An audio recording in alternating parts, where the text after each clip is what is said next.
Hi, I'm Robin Gully. I'm John Justin. We are your Ward 2 Council people here to give you the council recap for what's today? May 13th, 2024. So actually, we are going to do this a little bit differently. I don't have my little book in front of me, which is rare. But we actually spent the vast majority of our meeting in the open council work session today. And if you had a chance to tune in, or if you didn't, but you would do in the future, you might notice that we did things a little bit differently. For the first time since I've been on council, but not the first time ever. Yeah. But the first time since COVID started, we were able to sit together around a table and have a real great discussion. Yeah, more of a conversational sort of thing. We've been talking about this a lot because there's just something about sitting up on a big circle facing out into a crowd that changes the way that discussions happen. And I think that a lot of us were concerned that we weren't getting through things as well as we could or as efficiently. And so I'll address actually something I was going to address later, but we can get this now. There was one person, hi Mike, that was concerned that the change by moving out from the dais would mean that we were moving away from being televised, which had been mentioned early on because there was some confusion about whether Town Square would be up to the standard of what Town Square wants to show. What we've done is we've made an investment to make sure that we can continue to be televised, so we will continue to be televised and streamable, but that we can also get to that more family table vibe, if you will, because I think it's better for the discussion. So just to put everybody's mind at ease, this is a trial. We're going to see how it worked. I think everybody liked it a lot. I got the impression everybody was pretty happy with it, so I think we'll probably continue with it, but it will not change the availability of these meetings. So, it was incredibly important to all of us. If we couldn't do it, we would have just gone back to staying the way that we were, I think, rather than remove it from viewability. So anyway, just getting that out of the way. If you were concerned that what if they stop showing the open council work session? That's not in the plans. So. Yep, continue to tune in just the way that you have been. Yep, exactly. But if you see us on open council work session, you'll see us hopefully sitting around a table, which we are. Might not be as exciting a viewing experience, but I'm not sure it's ever an exciting viewing. Hopefully it's not. We'll take both. Yeah. Because it is exciting for us to sit around the table as it was for us to sit, at our council table. Yeah, exactly. Yes, you can let us know in the comments below. I learned that from my kids. I like that. Like and subscribe. Hit that like button. Okay. So now we're getting a little ridiculous. But what we did today that was great was we have wanted to really think about how to improve housing in West St. Paul. And we've done some things over my time on the council. But today we had a really great discussion about how we think about rental protections, how we think about what our renters in West St. Paul need, and we know that varies considerably, and that there are lots of different kinds of renters and kinds of rental units and things like that. So not trying to paint everyone with a broad stroke at all, but we wanted to talk about some of the real challenges that we've heard and ways that we might be able to start to address them. Yep. And once again, this is something that comes from our strategic planning, because this is one of our strategic plan points. Important note, this is not going to have anything to do with affordability or owner-occupied homes. That was kind of specific in there. Affordability is its own entire conversation. Owner-occupied is its own entire conversation. So this really centers on not those points of affordability, but rather tenant protections, tenant awareness, landlord-tenant relations, maintenance, all of the rental specific aspects of because it's a big, housing is obviously too big for one meeting. It's a constant evolving sort of thing. So it is. And so we started out by talking about the definition of the problem. So we have three different things that we were considering: health, safety, and well-being. So there's a perception that some rental properties and units don't meet with expected standards for health, safety, and well-being. So that's one. Imbalance of power between landlords and tenants. A perception exists that there is an inappropriate imbalance of power between landlords and tenants, and that certain landlords or management companies are exercising undue, inappropriate, or illegal influence over tenants who may or may not be members of vulnerable populations. And then engagement, there's a perception that individuals who live in rental units are not as engaged with the community as people who own. I want to just highlight that we talked about these all being perceptions because we actually have very limited real data on this. And so what we are basing this on is what we hear from individuals who reach out to us and who have conversations with us. But you know that anytime you're like hearing from particular people, it's because they have strong feelings about something. Yep. And so, which is the case for all of us, right? Like we have our issues and we're gonna defend them passionately. Yes, exactly. But whether or not these are issues for, in a broader sense, like whether or not these are the themes that we really, that like the whole rental community in West St. Paul would get behind is something that we really need to figure out. Yep. So that's part of this. All right. And so here we talked about some of the current standards. One thing that I think is sometimes hard to, and not just like hard for people, I don't think it's hard for people to understand. I think it's more hard to accept is that there are like limited things that we're able to address. So for example, we can always address fire safety, issues with egress windows or ingress windows.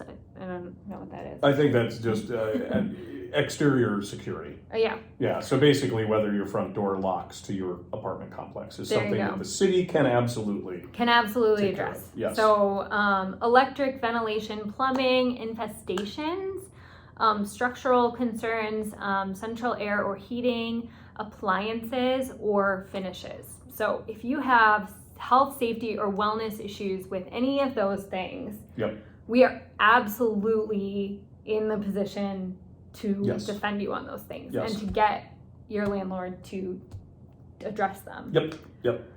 There are frequent concerns, but things that we have varied ability to do anything about. So one of those things is heat. So as long as it's above 68 degrees, we can't make your landlord turn on the heat. Fixes not being fast enough. That's obviously relative, but it's pretty hard to like make fixes happen faster unless it's like it's not really within our power is the trick. Exactly. Yeah. Elevators, ADA compliance if the building has been grandfathered in to compliance. But if they do updates on the building, then that's a different story. But non-essential or community amenities, for example, we hear a lot about a particular pool that is not filled and we can't do anything about that. Right. Pets, noise, smoking or other smells, or difficult or unkind people. And maybe the best way to look at this is, so the trick is that a lease is a contract between two private entities, the landlord, the tenant. And very rarely can a city or any governmental agency get directly involved in a private contract between two people. We can for reasons of safety and things like that, but that's why, for example, certain things do fall outside of our purview. We would like to help. We certainly will try. This isn't to discourage anybody from calling anything in that they're worried about, even if you don't think there's something we can do. It does help us track. Obviously, if the city sees that there are a lot of complaints coming from one particular building, that gives us the ability to go like, well, we need to take a stricter, harder look at this. We may not be able to say, well, the dog's barking next to you and it's driving you crazy. That's not within our purview. But if we see a building that has a substantially larger amount of complaints coming in, then that can get on our radar as something like, well, if you've got 10 people talking about how their building is not meeting expectations, even if they're not expectations we have control over, often that leads to the idea of like, well, if they're not meeting expectations here, we need to make sure that they're meeting the minimum expectations that we've established, because often those two things are interestingly connected, where a building that doesn't do a lot of common sense things that would be good for their tenants also may be doing some things that are absolutely not allowed. Mm-hmm. So we do want you to continue, even if you don't think that it's something that is city business, that doesn't mean we don't want to hear about it. And that's kind of a really important factor here, I think. Well, and in fact, jumping ahead just a little bit, so we're going to talk about some of the recommendations that we have in front of us to consider.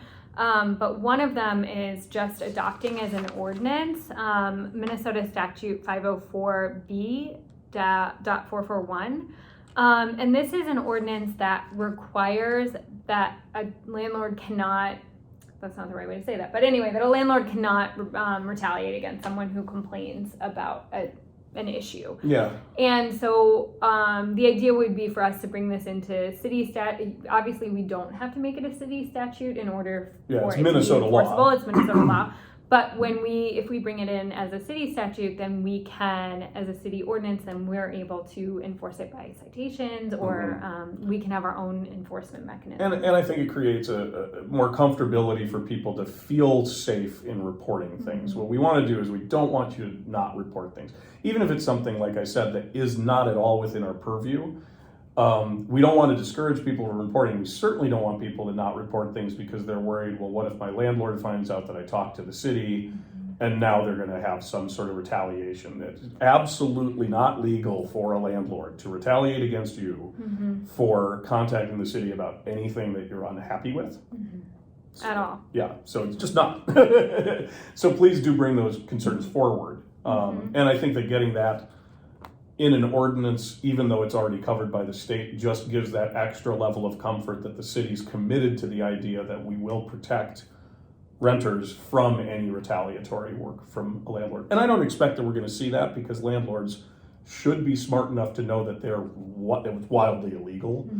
But just that safety net of no matter what, the city has the back of the renter, that if you're retaliated against, we will. Yeah, we'll go to the mat for Yeah, you. exactly. So I just want to highlight, we have a lot of these recommendations, and you can definitely find them in the Open Council work session packet. What I'd love to do is just highlight a few of them that I think are really important and could be really meaningful for folks in our community. And then we would love to hear your thoughts about things that you would like to see in our rental code, or in the way that we're enforcing standards for renters, or whatever else is important to you when it comes to governance of rental properties. So one thing that we are thinking about doing, this seems really basic. We're thinking and brainstorming ways to make sure that we have current phone numbers and names for all of the management companies. You would think that would just happen automatically. It absolutely does not, and we've had emergency situations where we can't reach the management company or where it's not even a person who works there anymore. Yeah, so we're going to take some significant steps to get that just taken care of. I think everybody was in agreement on that, because, for example, if we have somebody from our police department or fire that needs to gain access to a portion of the building and they can't contact management to get access to that building, number one, certainly flies in the face of safety. Number two, if you want to just be, economically based about it, it's actually accruing a lot of cost to the city and taking an officer off of other things they could be doing because they're standing around waiting for somebody to tell them how to get into wherever. And so we're going to take that pretty seriously. And the other thing that, just to get this mentioned real quick, so we actually kind of have a higher standard than is required for what we do for our inspections. And we are currently on a pass-fail system. And a lot of cities will do a score system. The problem is, and this was really well explained by our city manager, if it's 80 points out of 100 lets you continue to move forward, then a bad actor landlord can decide, well, I only lose. It's like if you took when I took my driver's test as a kid, I just refused to try to parallel park because I knew I wouldn't fail and I didn't know how to parallel park. Not the right thing to do. But a landlord can do the same sort of thing where, well, this is only going to cost me 15 points, but it's the expensive thing I don't want to deal with. So I'm going to ignore this and do everything so I can just get over the line. And so we're not, with the pass-fail system, it's pretty strict. Like, we have this level of expectation, you have to meet it. And individual units will be measured on that, but it's better than doing a building as a whole where it's like, well, they did mostly well enough, and so we're going to not enforce on this other stuff. So just an important, I think that's not a change, But I think there's a really good argument for maintaining the way that we're doing it right now in that aspect. Yeah. We are also going to eventually send out a tenant survey to try to learn more about this in a more systematic way. So then we had, and there's, like I said, there's a lot more. Yeah, to these yeah, recommendations. Highly recommend Yeah, taking we're a doing look a- at the packet. Quick skim for us. So on the imbalance of power recommendations, we are talking about and will likely adopt into our own city ordinance Minnesota statute. I'm going to say again, just so you can look it up In if case you you want want. to look it up. Minnesota statute 504B .441, and with that, we'll be able to, like I said, we'll be able to use our own system for enforcing our own enforcement mechanisms on issues that come up with retaliation. So we want folks to be extraordinarily comfortable contacting the city about anything that you think might be a violation. Yeah. Doesn't have, I mean, you can Yeah. let us decide whether it is or not. Yep. We want to hear. But there won't be about a downside to reporting it. No, And no. whether that's, you can call directly to the city if you're most comfortable with that. You can contact any of the representatives on the council. You can contact the mayor, whoever you're most comfortable reaching out to. But across the board, you'll be safe no matter what. None of us will be opting out of this idea that we're going to turn a blind eye to any sort of negative repercussions for you. So. Yep. On evictions, we can't control and we can't make landlords tell us when they are filing evictions, No. and we can't control when there's going to be an eviction filed at all.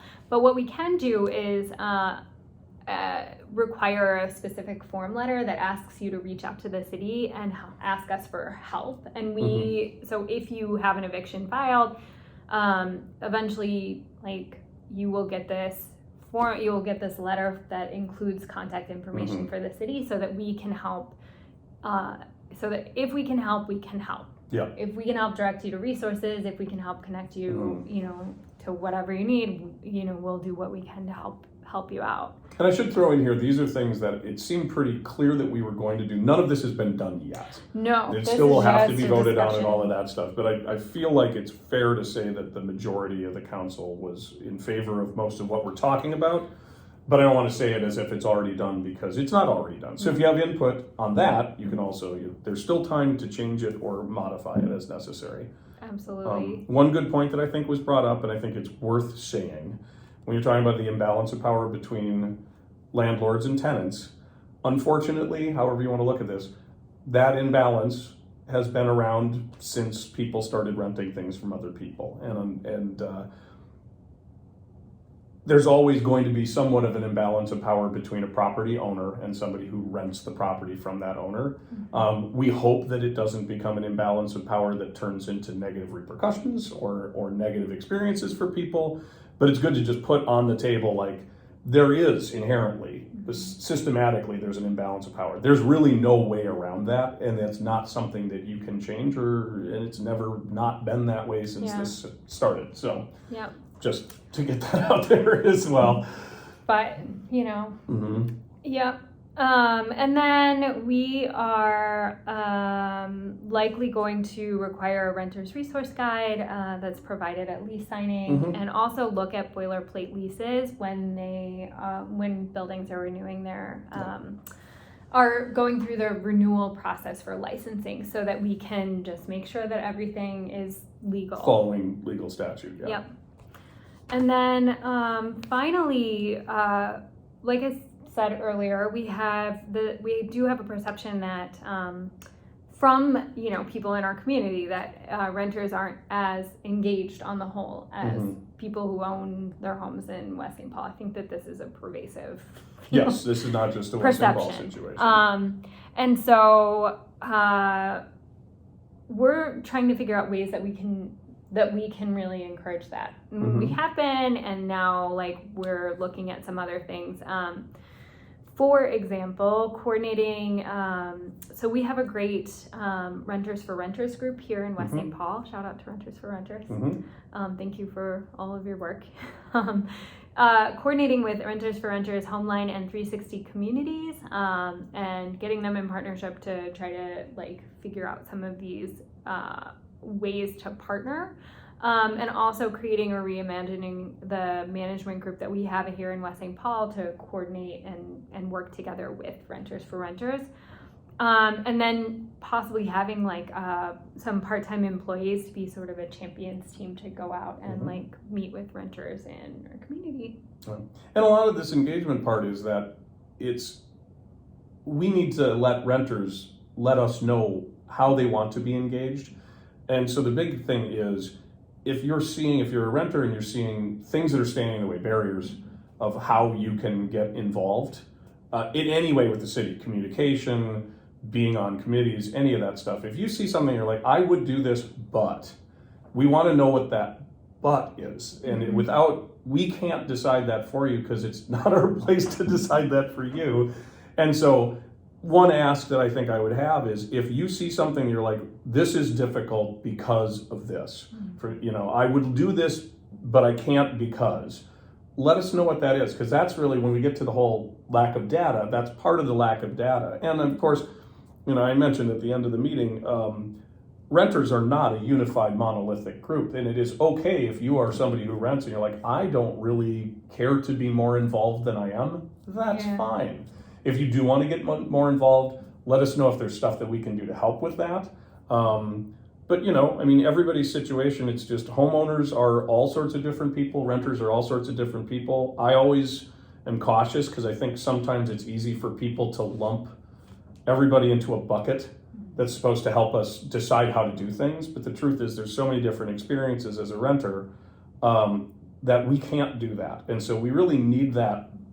We need to go to you to get the information that you need, and that's kind of what we're trying to do with these engagement things, is get a way to get that pathway, that communication line together so that you can tell us what we can do better, rather than us telling you how we're going to make it better. Yeah. That doesn't work as well as finding out how you need to be helped. So, there. Supported, whatever. Yes. That was it for Open Council Work Session. That was the entirety of the conversation. It was a really good conversation. If you are at all interested in this, highly recommend going and watching it. You can watch it on the Town Square Television website. You can watch it on YouTube. But then we went into council and we really only had one thing. And it's something that's probably not super exciting because it's basically renewing an agreement that we have with XL Energy, and it's for allowing. So obviously, we have right of way in the city that we own, and so we've negotiated many years ago now that we would get a percentage of the money that comes in to electricity and gas, basically similar to what we do with cable, but that's a whole different thing, which I've also dealt with. But as a result, we get a payment for basically buying the access to that right of way. And we also have a little more control of how it's accessed. Not always, sometimes they go in and do something and we're a little surprised by it, but it is a significant amount of money. It's between $1 million and $1.5 million a year that the city sees that we can use for all of these other things because we're, basically allowing access to that right away. So pretty non-controversial. Nothing was new that was significant. So we passed that. We're allowing XL to continue using our right of way, and we're going to continue to accept that check every year. That's kind of the whole thing on that. Yeah, exactly. And we kind of need them to do that. So, Yep. Yeah. So that's about it. Yeah. That was, the council meeting was actually very, very short, but really good discussion in open council work session. Yep. And so, yeah. Yep. Ooh, next meeting is not on Memorial Day when it normally would Great. be. It will be on the Tuesday after Memorial Day. Yeah, So if you are wondering where we are, not here on Memorial Day. We're not here on Memorial Day, so our next meeting will be May 28th. Yep. It's Tuesday. Yep. So, all right. That's it. Thanks, everyone. Thanks. Bye.